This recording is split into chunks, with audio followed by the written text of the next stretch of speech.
Hello again everybody, welcome back to Crochet Through Corona. Hopefully you are nailing the Easter egg now with your increases and your decreases to get this nice oval shape, and then the single crochet around the outside to finish the work off and get it a bit neater. We've also looked at doing an invisible join at the top so that you can't see where the last stitch was and it continues all the way around. And in another video we have added a different colour border on if you wanted to develop that skill. And we have also learnt how to add a chain to the top if you want to add it to your Easter tree.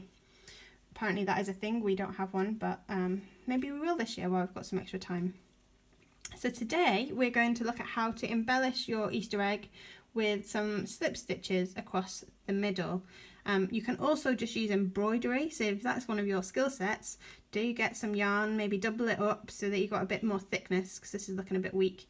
You could do some zigzags, whatever you fancy really, but today I'm going to teach you this slip stitch across. It shouldn't really be much different to some of the other skills that you've been learning, but you will need one Easter egg pre-made and a contrasting colour. Then as usual, your hook, your scissors and your darning needle. So I'm going to do my slip stitch over a few different rows. So I'm going to start with this row here, this nice long one, to make it easy for you to see what it is I'm doing. And I'm going to start by inserting my hook underneath the stitch at the end. Now it is a bit tricky because this is a decrease row. It's got these lines, so it's going to be quite easy for me to follow, but because we did a decrease at the end, it is a little bit tricky to work out which stitch to go under. I think I'm going to insert my hook in here, but you can insert your hook whatever you like as long as you're going to be able to pull it back through. So that was a little bit more tricky than I needed it to be, so I'm probably going to go underneath instead. So I'm just going to insert my hook through underneath that side stitch just there. I'm then going to get my contrasting yarn and pinch it. I'm going to take my tension like I normally do, and then I'm going to pinch it along the back of my egg. Can you see it's secure? And I'm using my fingers to make that tight so it's as if it's already secured to the egg. Then I'm going to just use my hook any which way you like. I'd advise you don't yarn over this time and just use the hook to pull straight through. So keeping pinched on the other side, you now have some yarn through your work. You're going to keep this bit of yarn on your hook and dive into the next stitch or the next hole, wherever you're trying to make your slip stitch. I'm going to go in here. And then I'm going to grab, can you see behind? I'm going to grab my yarn again, the contrasting colour, and pull back through the hole. I'm then going to continue to pull right through the loop on the other stitch on my hook. And there we have our first slip stitch. I'll show it you up close. There you go, slip stitch.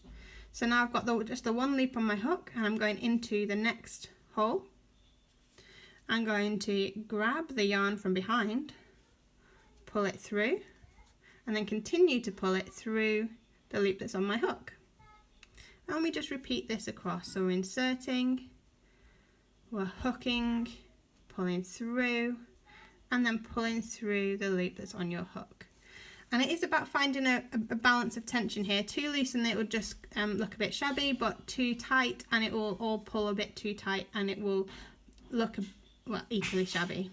So we've still got the one loop on the hook. We're going in again. We're going to yarn over and pull through, and then continue and pull through the loop on your hook. Now I like to turn my work as I'm going because it just makes it easier. You might have a completely different technique. I just like to do that to make sure it slips through easy. And I'm coming up to my last few now. I'm yarning over and pulling through. And then I'm going to finish by going into this side stitch, the crochet around the outside, yarn over and pull through. And that is the end of my slip stitch row. Now to finish, I'm just going to pull through and trim and then I'm going to pull through my yarn, and I would just, I shall demonstrate, thread my needle, take a bit of tension and go back through the stitch that you last went in to kind of secure it off. And then I would sew in behind to finish off. And you need to, I would probably suggest tying this front end into this stitch here so it's secure, and then stitch, then sewing off like we have done in all the other videos. And you can repeat this over as many rows as you like. So I will just demonstrate again down here. I'm going to insert into this stitch on the side here. Got a stitch on my hook. I'm grabbing the contrasting colour and I am taking the tension. I'm going to pinch it down the back of my work, and then I'm going to use my hook to just not yarn over but just pull straight through. And then I'm going to go into the next stitch with one loop on my hook, still pinching on the back to keep the tension, and I've just seen that I haven't caught all of the threads, so I'm going to do that again. I'm just going to pull straight through. You can put a little twist in there if you want to make it easier, but sometimes it makes it a bit trickier, so it's completely up to you. And pulling through. After a few stitches, you won't need to stay pinched on the back on your contrasting colour, because it will just automatically have been secured by the slip stitches. So I've let go now, and I'm just working along the row, adding in some more slip stitches. Move that piece out of the way. Oh, come on, Kath. I really should have sewed these in before I carried on.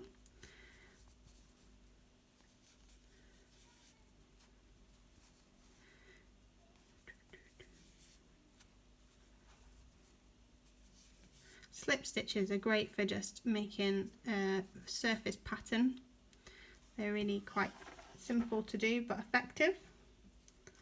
I've now got my final stitch. I'm going to go into the end here. I'm going to pull through and then cast off or fasten off. And remember, when you're tying in your ends, don't throw away all your extra bits of thread. Keep them in a pot somewhere safe, and we can use it as stuffing when we start to make some 3D creations in the coming weeks. And I'm just going to sew back through that loop to fasten off. I didn't take enough tension in that last stitch, but there we go. And I might have chosen to start in this loop here to make it a bit straighter across the top, so it's just a bit of trial and error with how you're doing. You can also choose to slip stitch around the outside of your work if you like, to give an extra border. So to do that, you would just insert your hook into this stitch here, pull through, and then keep going round the outside. And instead of single crocheting around the outside, you're then adding slip stitches, and you'll have a little border on the inside. So hopefully that's made a bit of sense, and you can give that a go now. And if you want to just get a darning needle and decorate them that way, that is completely your choice. I hope that's helped, and happy hooking.